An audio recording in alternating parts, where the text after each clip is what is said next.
Hi hello నమస్తే. మరో కురుక్షేత్రం news నెట్వర్క్కి స్వాగతం. ఇక ఈరోజు మన కళ్ళ ముందు ఒక ప్రత్యేక కథనం, ఒక స్పెషల్ స్టోరీ ఉంది. మరి అదేంటో ఒకసారి చూసే ప్రయత్నం చేస్తే చాకలి ఐలమ్మ జీవితం తెలుగులో చూసే ప్రయత్నం చేద్దాం.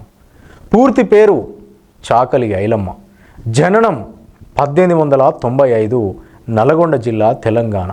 మరణం 1985. పరిచయం: చాకలి ఐలమ్మ తెలుగు ప్రజల చరిత్రలో ఒక గొప్ప పోరాట యోధురాలు. ఆమె తెలంగాణ సాయుధ పోరాటంలో కీలక పాత్ర పోషించింది.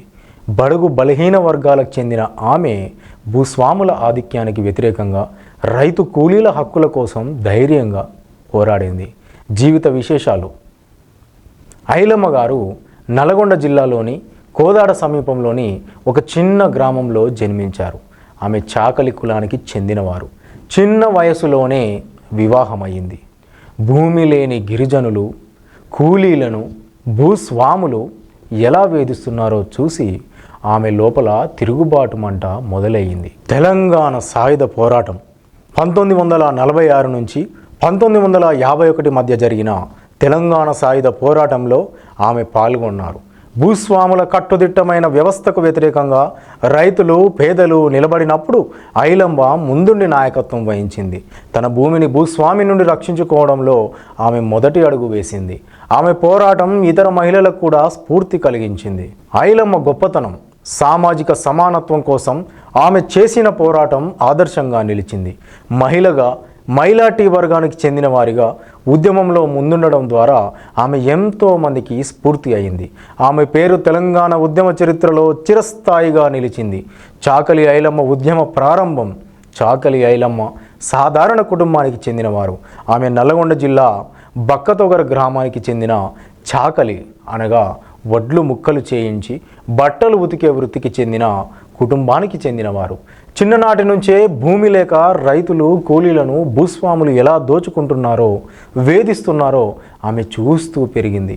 ఒక్క సమయంలో ఐలమ్మ తండ్రికి కొన్ని ఎకరాల భూమి కల్టివేట్ చేసేందుకు ఇచ్చారు. కానీ ఆ భూమిపై స్థానిక పెద్ద భూస్వామి తన హక్కు ఉందని చెప్పి బలవంతంగా తీసుకోవాలని ప్రయత్నించాడు. ఈ సమయంలోనే ఐలమ్మ ధైర్యంగా నిలబడి ఆ భూమిని వదలమని నొక్కి చెప్పింది. భూస్వామికి తలంచకుండా తన భూమిని తన దగ్గరే ఉంచుకుంది. ఈ విషయం విన్న గ్రామ ప్రజలు, రైతులు ఆమె ధైర్యానికి ఆశ్చర్యపోయారు, ప్రోత్సాహం కూడా ఇచ్చారు. చాకలి ఐలమ్మ నవాబులకు ఎలా తిరుగుబాటు చేసిందో తెలంగాణ అప్పట్లో హైదరాబాద్ నిరంకుశ నియంత నిజాం పాలన కొనసాగుతుంది. నిజాం ప్రభుత్వాన్ని, అతని అనుచరులను ప్రజలు నవాబులు అని పిలిచేవారు. వీరు ప్రజలపై తీవ్ర దోపిడీ, భూస్వామ్య వ్యవస్థ ద్వారా ఒకవైపు భూములు లేక రైతులు, కూలీలు కష్టపడుతుంటే మరొక వైపు నవాబులు, భూస్వాములు తమ అధికారం, ధన సంపత్తిని పెంచుకుంటున్నారు. ఈ అన్యాయాన్ని చూసిన ఐలమ్మ తిరుగుబాటు చేయాల్సిన అవసరం ఉందని నిర్ణయించుకుంది.